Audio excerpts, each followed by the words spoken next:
ला ला ला ला ला ला ला ला ला ला ला ला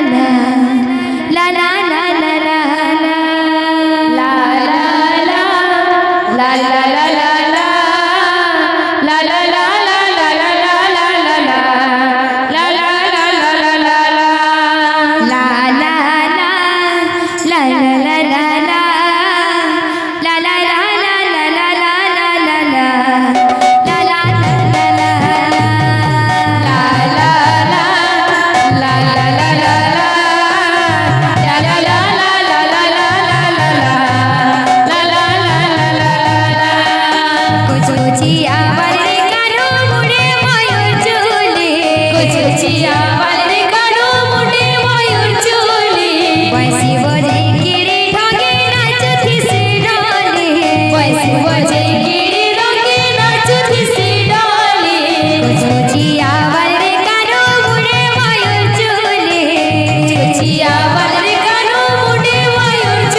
टाकला खाली हात ती बोलतो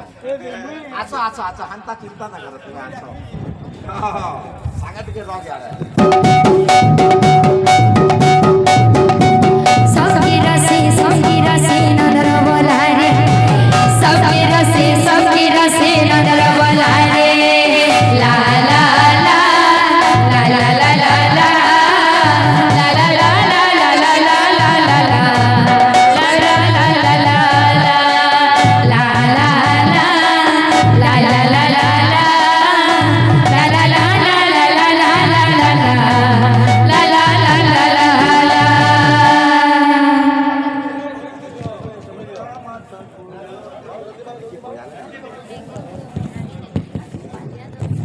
बोले भाई प्रेम से राधे